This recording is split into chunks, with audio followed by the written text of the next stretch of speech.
Hello guys, welcome to our channel Adeline's cafe. അപ്പം നമ്മളിന്ന് കാണാൻ പോകുന്ന തും തേന സാത്ത് മേ രോ ഹം നവ് എന്ന സീരിയലിൻ്റെ 15ാമത്തെ എപ്പിസോഡാണ്. അപ്പോൾ അവസാനത്തെ എപ്പിസോഡിൽ നമ്മൾ കാണുന്നത് രക്ഷിത്തും അപരാജിതയും കപ്പട ബസാറിലേക്ക് പോവുകയാണ്. അവളൊരു ജോലി അന്വേഷിച്ചും പോകുന്നു. അവൻ ആ സാരി നെയ്ത ആളെ കണ്ടുപിടിക്കാൻ പറ്റുമെന്ന് നോക്കിയിട്ടും അങ്ങോട്ടേക്ക് പോകുന്നതാണ്. അപ്പം രക്ഷിത്ത് കുറേ കടകളിലൊക്കെ അന്വേഷിക്കുന്നുണ്ട്, അപരാജിതയും അങ്ങനെ കുറേ കടകളിൽ അന്വേഷിക്കുന്നുണ്ട് ജോലി കിട്ടുമോ എന്ന് വെച്ചാൽ അവളുടെ കുറേ ഡിസൈൻസൊക്കെ കാണിച്ചിട്ട് ഇതേപോലത്തെ ഡിസൈൻസൊക്കെ വേണമെങ്കിൽ അവൾ ചെയ്തു തരാം എന്നുള്ള രീതിയിൽ അവൾ പല കടകളിലും പോയി നോക്കുന്നുണ്ട്. രക്ഷിത്തും അതുപോലെ കുറേ കടകളിലൊക്കെ അന്വേഷിക്കുന്നുണ്ട്.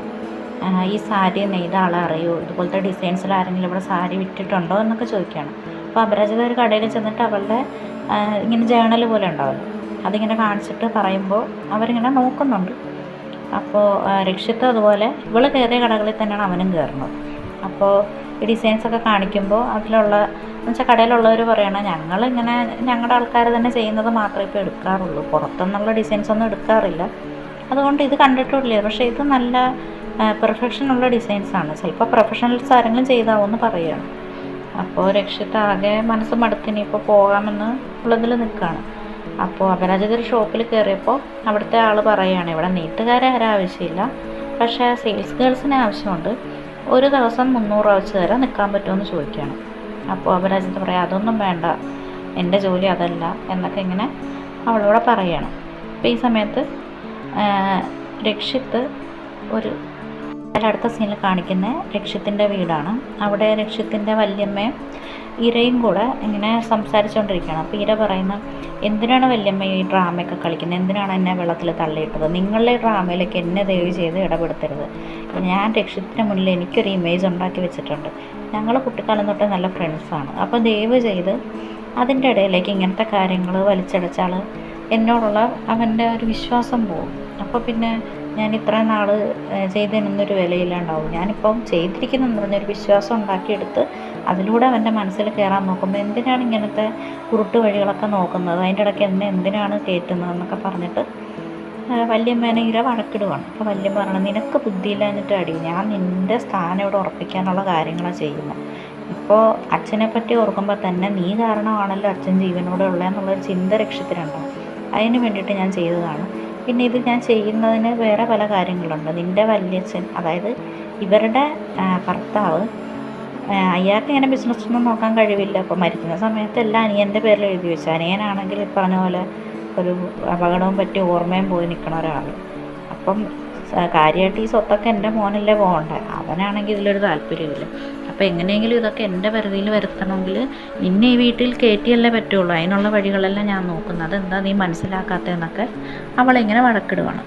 എന്നിട്ട് ഇരയോട് വല്യമ്മ പറയുകയാണ്, എനിക്ക് 3 ലക്ഷ്യങ്ങളാണ് ഉള്ളത്. ഒന്നാമത്തത്, എൻ്റെ മരുമകൾ അവളുടെ ആ സാരി കമ്പനിയും പൂട്ടണം, പിന്നെ അതൊരിക്കലും നർമ്മദാദേവി അലങ്കരിക്കാനായിട്ട് സെലക്ട് ആവാൻ പാടില്ല.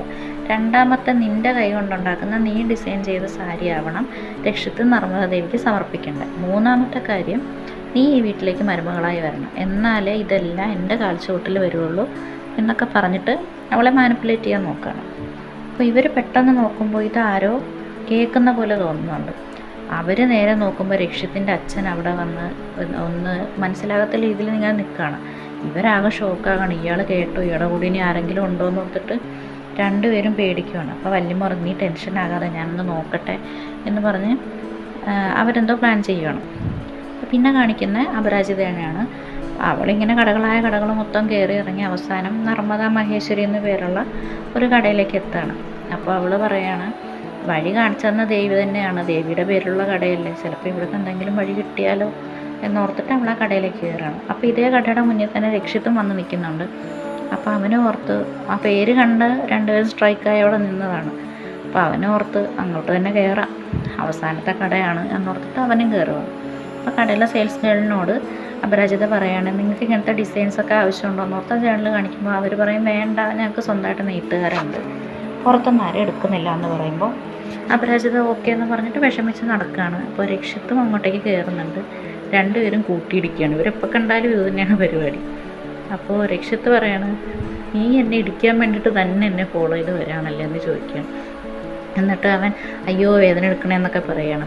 അപ്പോൾ പറയണം, അതിന് മാത്രമൊന്നും ഇടിച്ചില്ലല്ലോ, വെറുതെ എന്തിനിങ്ങനെ കിടന്ന് ഷോ കാണിക്കണം, കരയണ പോലെ. ഇടിച്ചിട്ടുണ്ടെങ്കിൽ നിങ്ങളുടെ ആരോഗ്യം വെച്ചിട്ട് എനിക്കേ വേദന കൂടുതൽ എടുക്കുള്ളൂ എന്ന് പറയണം. അപ്പോൾ ഈ സമയത്ത് ഇവർ ഇടിച്ച സമയത്ത് ഇവൻ്റെ കയ്യിലിരുന്ന സാരിയും അവളുടെ കയ്യിലിരുന്ന ജേണലും രണ്ടും ഈ സാരിയൊക്കെ ഇരിക്കുന്ന ടേബിളിൻ്റെ അടിയിലേക്ക് ഇങ്ങനെ വീണിട്ടുണ്ടായിരുന്നു. അപ്പോൾ അപ്പുവിൻ്റെ തൊട്ടടുത്ത് തന്നെ ആ സാരി കിടപ്പുണ്ട്. അവളൊന്ന് തിരിഞ്ഞ് നോക്കിയത് അവളുടെ ഒന്നും മനസ്സിലാവും, പക്ഷെ അവൾ കാണുന്നില്ല.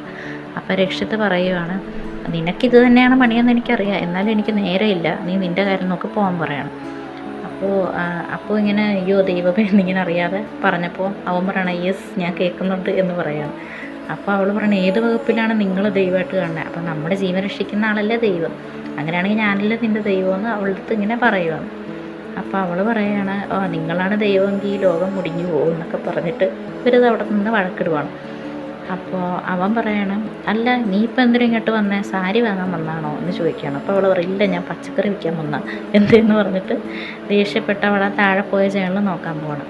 അപ്പോൾ അവൻ പറയണം നിൻ്റെ കയ്യിൽ ഇങ്ങനത്തെ നമ്പറൊക്കെ ഉണ്ടെന്നറിയാം, നീ കാരണമല്ലേടി എനിക്ക് എന്നാൽ ബോട്ട് കിട്ടാഞ്ഞ്, നീ അത് ചീറ്റ് ചെയ്തല്ലേ എന്ന് ചോദിക്കുമ്പോൾ അവൾ പറയും അതിന് ചീറ്റിംഗ് എന്നല്ല സ്മാർട്ട്നെസ് എന്നാണ് പറയുന്നത്, നിങ്ങൾക്ക് ബുദ്ധിയില്ലാത്തതിന് ഞാൻ എന്ത് ചെയ്യാനാണ്, നിങ്ങൾ മണ്ടനെ പോലെ ഞാൻ പറഞ്ഞ് വിശ്വസിച്ചിട്ടല്ലേ എന്ന് പറയണം.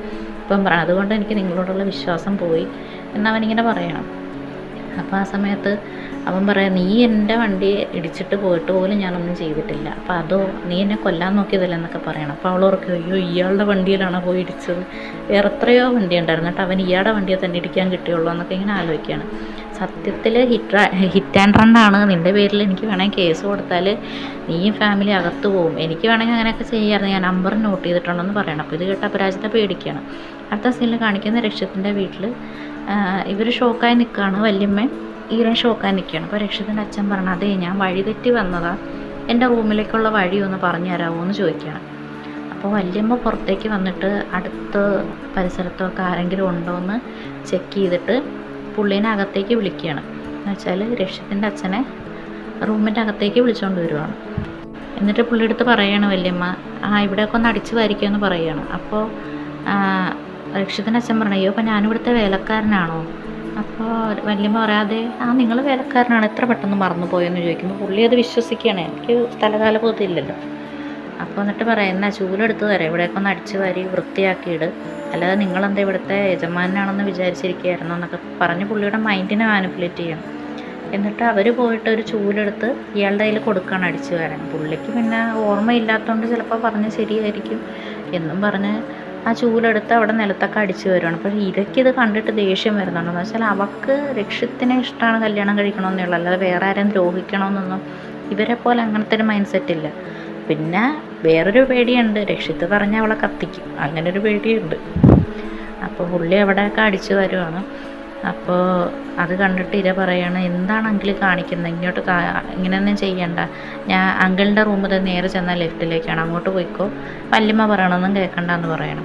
അപ്പോൾ ഇരടുത്ത് പറയാം നോക്ക് നിൻ്റെ ഭാവി അമ്മായിച്ചൻ നിന്ന് അടിച്ചു തരുന്ന കണ്ടോ, ഇത്രയേ ഉള്ളൂ ഇവരെയൊക്കെ കൺട്രോൾ ചെയ്യാനായിട്ട്, അതുകൊണ്ട് നീ പേടിക്കൊന്നും വേണ്ട, ഇത് രക്ഷിത്തൊന്നും അറിയാൻ പോണില്ല എന്ന് പറഞ്ഞ് ഇരയെ സമാധാനിപ്പിക്കണം. അപ്പോൾ അവൾ പറഞ്ഞു നിങ്ങൾക്ക് പ്രാന്താണ്, നിങ്ങൾ എന്തിനാണ് ഇതിൻ്റെ ഇടയ്ക്ക് എന്നെ വലിച്ചടയ്ക്കുന്നത്, വെറുതെ ഓരോ പ്രശ്നങ്ങൾ ഉണ്ടാക്കാണ്ട്, ഇപ്പോൾ രക്ഷിത്തിന് നമ്മളോടുള്ള സമീപനം പോലും മാറ്റം ഉണ്ടാവും, അങ്ങനൊന്നും ചെയ്യരുതെന്ന് പറഞ്ഞിട്ട് പുള്ളിയുടെ കയ്യിൽ നിന്ന് ചൂല് മേടിച്ചിട്ട് അങ്കിളിൻ്റെ റൂമിലേക്ക് വെക്കോ, ഒരു കുഴപ്പമില്ല, റൂമിലേക്ക് വെക്കോ, ഇതൊന്നും അങ്കിൾ ചെയ്യേണ്ട കാര്യമല്ല എന്നൊക്കെ പറഞ്ഞിട്ട് പുള്ളിനെ സമാധാനിപ്പിച്ച് റൂം കാണിച്ചു കൊടുത്ത് റൂമിലേക്ക് വിടാണ്. എന്നിട്ട് വല്യമ്മ അടുത്ത് പറഞ്ഞ് ഇനി ഇമാതിരി പരിപാടികൾ കാണിച്ചാൽ ഞാൻ ഇനി മേലെ വീട്ടിലേക്ക് വരുത്തുമില്ല, നിങ്ങൾ പറയുന്ന കാര്യങ്ങൾ ഞാൻ അനുസരിക്കത്തുമില്ല.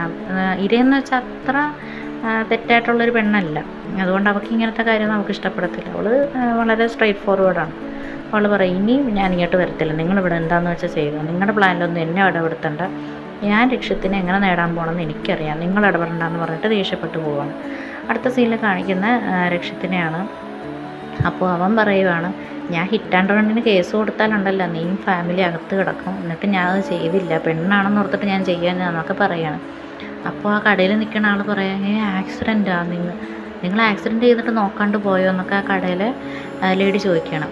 അപ്പോൾ അവൾ പറയണം ഇയാൾക്ക് ഭ്രാന്താണ്, ഇയാൾ ഓരോന്ന് വായിത്തൊന്നും ഇത് പറയാം, അങ്ങനെയൊന്നുമില്ല, ജസ്റ്റ് ആ കാറിലൊന്ന് തട്ടിയതേ ഉള്ളൂ. അപ്പോൾ അവൻ പറയണം ജസ്റ്റ് കാറിലൊന്നും തട്ടിയാലും അത് കൊല്ലാൻ നോക്കണ പോലെയാണ്, മർഡർ കേസിന് തന്നെ ഞാൻ ചാർജ് ചെയ്യും എന്നൊക്കെ പറഞ്ഞിട്ട് ഇവളെ പേടിപ്പിക്കുകയാണ്.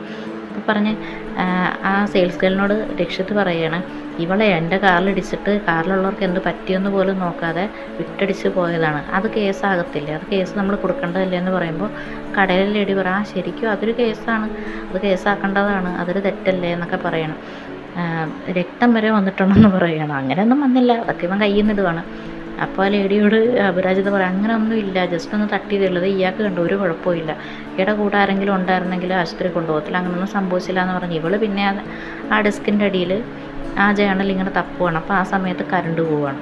അപ്പോൾ കറണ്ട് പോകുന്ന സമയത്ത് എങ്ങനെയെങ്കിലും സാരി എടുത്തുകൊണ്ട് പോകണമല്ലോ. അപ്പോൾ അവൾ ആ ജേണലും തപ്പുന്നുണ്ട്, രക്ഷത്ത് ഇങ്ങനെ മുട്ടിലടഞ്ഞ് ഇരുട്ടത്തൂടെ ആ സാരിയുടെ കവറും തപ്പി കിടക്കുകയാണ്. അപ്പോൾ ഒരു ചേച്ചി അവിടെ സാരി വാങ്ങാൻ നിന്ന ചേച്ചിയുടെ സാരിയൊക്കെ കയറി പിടിക്കുകയാണ്. അത് പറഞ്ഞാൽ എൻ്റെ സാരി കിട്ടിയെന്ന് പറയുമ്പോൾ ചേച്ചി പറയടോ, ഇത് എൻ്റെ സാരിയാടോ എന്ന് പറഞ്ഞിട്ട് അവനോട് ദേഷ്യപ്പെടുവാണ്. അപ്പോൾ അവനിങ്ങനെ മുട്ടയെ നടന്നിങ്ങനെ തപ്പിക്കൊണ്ടിരിക്കുക. അപ്പോൾ അവളുടെ ഷാളിലും കയറി പിടിക്കുന്നുണ്ട്, എൻ്റെ സാരി കിട്ടിയെന്ന് പറഞ്ഞിട്ട് അതിന് അവളും വഴക്കിടുന്നുണ്ട്. അപ്പോൾ അവൾ പറയണം, നമ്മൾ തേടുന്ന കാര്യം നമ്മുടെ അടുത്തേക്ക് വരുന്ന രീതിയിൽ ആ പ്രശ്നം ഹാൻഡിൽ ചെയ്താൽ തീരാവുന്ന പ്രശ്നമേ ഉള്ളൂ ഇതെന്ന് അവൾ വെറുതെ പറയുകയാണ്. പക്ഷെ അവൻ അതിങ്ങനെ ഹിറ്റാവും. ഇവനെന്ന് പറഞ്ഞൊരു നെയ്ത്തുകാരെ അന്വേഷിച്ച് നടക്കുമല്ലേ ഈ സാരിയുടെ. അപ്പോൾ അവൾ പറഞ്ഞതെന്ന് പറഞ്ഞാൽ നമുക്കെന്തെങ്കിലും ആവശ്യമുണ്ടെങ്കിൽ ആ സാധനം നമ്മളുടെ കയ്യിലേക്ക് എത്തുന്ന രീതിയിൽ നമ്മൾ ആ പ്രശ്നത്തെ ഹാൻഡിൽ ചെയ്താൽ എല്ലാം സിമ്പിളാണ് എന്നുള്ള രീതിയിൽ അവളിങ്ങനെ പറയുകയാണ്. അപ്പോൾ അവൻ പറഞ്ഞപ്പോൾ എത്ര പെട്ടെന്ന് തീർന്നല്ലേ, ഇതൊക്കെ ജീവിതത്തിൽ കൊണ്ടുവരാൻ കുറച്ച് ബുദ്ധിമുട്ടാണെന്നൊക്കെ പറഞ്ഞ് പിന്നെ തപ്പുവാണ്. അപ്പോൾ അവൾ ചോദിക്കണല്ലോ, അല്ല സത്യത്തിൽ നിങ്ങൾ എന്താണ് ഈ അന്വേഷിക്കുന്നത്, കുറേ നേരമായല്ലേ. അപ്പോൾ പറയും, എൻ്റെ ഒരു സാരിയുടെ കവറാണ്, അത് കറണ്ട് പോയപ്പോഴല്ല, ഇങ്ങോട്ട് കയറി വന്ന വീട് നമ്മൾ ഇടിച്ചില്ല, അപ്പോൾ താഴേക്ക് പോയതാണ്. അപ്പോൾ നീ എന്താ പറയണമെന്ന് അവളോട് ചോദിക്കും. അത് നിങ്ങളോട് പറയേണ്ട ആവശ്യമില്ല എന്ന് പറയും.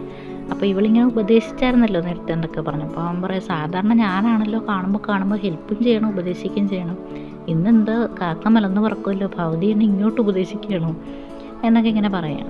അപ്പോൾ പറഞ്ഞു, തനിക്ക് ഉപകാരപ്പെടുമെന്ന് പറഞ്ഞതേ ഉള്ളൂ, എനിക്ക് എൻ്റെ സാധനങ്ങൾ എനിക്ക് ആവശ്യം എന്താണെന്ന് വെച്ചാൽ തപ്പിയെടുക്കാൻ എനിക്ക് നല്ല കഴിവാണ്, അതിനെനിക്ക് ആരുടെ സഹായം വേണ്ട എന്ന് പറയണം.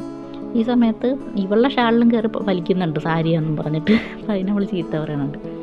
അപ്പോൾ ഒരു ഘട്ടത്തിൽ ഇവരുടെ തല തമ്മിലിങ്ങനെ കൂട്ടിയിടിച്ചിട്ട് രക്ഷിത്തും ഇവളിങ്ങനെ രണ്ട് സൈഡിലേക്ക് ഇങ്ങനെ വീഴുന്നുണ്ട്. അപ്പോൾ അവൻ ചോദിക്കുന്നുണ്ട്, സത്യത്തിൽ നീ എന്നെ ഇടിക്കാനുള്ള എന്തെങ്കിലും കോൺട്രാക്റ്റ് എടുത്തിട്ടുണ്ടോ? ചില സമയത്ത് എന്നെ കാറിൽ വന്നിടിക്കും, എന്നെ ദേഹത്ത് വന്നിടിക്കും, നിനക്കിത് തന്നെയാണോ പണി എന്ന് ചോദിച്ചിട്ട് അവളിങ്ങനെ വഴക്കിടാണ്. അപ്പോൾ അവൾ പറയണം, എപ്പോഴും നിങ്ങളാണ് എൻ്റെ അടുത്തോട്ടേക്ക് വരാൻ, അല്ലാതെ ഞാനല്ല എന്ന് പറയുമ്പോൾ പെട്ടെന്ന് ഇവൻ ഇവളുടെ ഫേസിൽ കയറി പിടിക്കുകയാണ്. ഫേസിൽ കയറി പിടിച്ചിട്ട് ഇങ്ങനെ നമ്മൾ സിനിമയിലൊക്കെ ഇങ്ങനെ പറയണ കേട്ടില്ല, ഒന്ന് മുട്ടിയിട്ട് രണ്ടാമത്തെ മുട്ടില്ലെങ്കിൽ കൊമ്പ് മുളയ്ക്കും എന്ന് പറയേണ്ട ഒരു സംഭവമില്ല. അതിപ്പം വേറെ രീതിയിൽ ഇങ്ങനെ പറയുകയാണ്, ഇങ്ങനെ തലയിടിപ്പിച്ചിട്ട്. അപ്പോഴത്തേക്കും കറണ്ട് വരുവാണ്. അപ്പോൾ ഇവൾ സമ്മതിക്കണില്ലായിരുന്നു ഇടിക്കുക. അപ്പോൾ പെട്ടെന്ന് കറണ്ട് വന്ന സമയത്ത് ഇങ്ങനെ തല കൂട്ടിമുട്ടിച്ചിട്ട് പറയുകയാണ്, അത് നമ്മൾ ഒരു പ്രാവശ്യം ഇടിച്ചിട്ട് രണ്ടാമത് ഇടിച്ചില്ലെങ്കിൽ അത് അപശകുനാണ്, അതുകൊണ്ട് ഇടിച്ചാന്ന് പറയും. അപ്പോൾ ഇവള് പറയണം, നിങ്ങൾ ഇത്ര ഓഫാണോ, കണ്ടപ്പോൾ കുറച്ച് അപ്ഡേറ്റഡ് ആണെന്ന് വിചാരിച്ചത്, നിങ്ങൾ ഞാൻ അന്ന് പറഞ്ഞ പോലെ തന്നെ നല്ല ഓഫാണെന്ന് പറയും. അപ്പോൾ അവൻ പറയുകയാണ്, ഓഫോ അന്ന് വെച്ച് നീ എന്താ ഉദ്ദേശിച്ചതെന്ന് പറയും, എന്നെ കണ്ടിട്ട് നിനക്ക് ഓഫായിട്ട് തോന്നുന്നുണ്ട് എന്ന് ഇങ്ങനെ ചിന്തിക്കുകയാണ്. അപ്പോൾ ഈ സമയത്ത് അപ്പൂൻ്റെ ജേണൽ അവൾക്ക് കിട്ടി. അവളുടെ തൊട്ടടുത്ത് മറ്റേ സാരി കിടപ്പുണ്ട്, പക്ഷെ അവൾ കാണുന്നില്ല, അത് കിട്ടി. അവൻ്റെ സാരി അവന് കിട്ടി. അപ്പോൾ ഈ സമയത്ത് ഇവനെന്താ ചോദിക്കാൻ വരുമ്പോൾ ഇങ്ങനെ ഇവൻ്റെ കയ്യിൽ പിടിച്ചിട്ട് ഒരു പെണ്ണിങ്ങനെ പൊക്കുകയാണ്. അപ്പോൾ ആരാന്ന് നോക്കിയപ്പോൾ ഈരയാണ്. അപ്പോൾ അവളങ്ങനെ വന്നില്ലായിരുന്നെങ്കിൽ ചിലപ്പോൾ അപ്പോൾ ആ സാരി കണ്ടേനെ, എന്ന് വെച്ചാൽ അത് അവളുടെ മുന്നിൽ തന്നെ കിടപ്പുണ്ടായിരുന്നു. അപ്പോൾ ഈര വന്നിട്ട് ചോദിക്കണം, നിനക്ക് ഇവിടെ എന്താണ് പണി എന്ന് ചോദിക്കണം. അപ്പോൾ അവൻ പറയല്ല, ഞാനാ നെയ്ത്തുകാരിനെ അന്വേഷിച്ച് വന്ന. അപ്പോൾ അവൾ പറയണുണ്ട്, നിനക്ക് വേറെ പണിയില്ല, ഇവിടെ നിന്നൊന്നും കിട്ടാൻ പോകണില്ല, വെറുതെ ഇവിടെ നിന്ന് ടൈം വേസ്റ്റ് ചെയ്യാതെ വാ, നമുക്ക് വേറെ പല കാര്യങ്ങളുണ്ടെന്ന് പറഞ്ഞ് അവനെ അവിടെ നിന്ന് വിളിച്ചുകൊണ്ട് പോവാണ്. അപ്പോൾ പറയുന്നുണ്ട്, കുറച്ച് ഓഫാണെങ്കിലും ഗേൾ ഫ്രണ്ടൊക്കെ ഉണ്ടല്ലേ എന്നിങ്ങനെ പറയണം. അപ്പോൾ രക്ഷിത് പുറത്ത് വന്നിട്ട് പറയാം, അല്ല എനിക്കൊരു ഐഡിയ കിട്ടി, ആ പെണ്ണ് പറഞ്ഞ പോലെ നമ്മുടെ അടുത്തേക്ക് ആ കാര്യം വരുന്ന രീതിയിൽ നമ്മളതിനെ ഹാൻഡിൽ ചെയ്യണം. എന്ന് വെച്ചാൽ ആ നെയ്ത്തുകാരൻ നമ്മുടെ അടുത്തേക്ക് വരുന്ന രീതിയിൽ നമ്മൾ സിറ്റുവേഷൻ ഉണ്ടാക്കിയാൽ മതിയല്ലോ, നമ്മൾ അയാളെ തന്നെ തേടി പോകേണ്ടതില്ലല്ലോ എന്നിങ്ങനെ പറയണം. ഇവർക്ക് ഇത്ര ബുദ്ധി ഉണ്ടായിരുന്നു, അവൾ കാരണം എൻ്റെ പ്രശ്നം തന്നെ സോൾവ് ആയല്ലോ എന്നൊക്കെ ഇങ്ങനെ പറയുകയാണ്. അപ്പോൾ ആ ഈര ചോദിക്കുന്നുണ്ട്, ഏത് പെണ്ണ്? അപ്പം പറ, ആ പെണ്ണ് നിനക്ക് അറിഞ്ഞൂടെ, ഞാനന്നൊരു പെണ്ണിൻ്റെ കാര്യം പറഞ്ഞില്ലേ.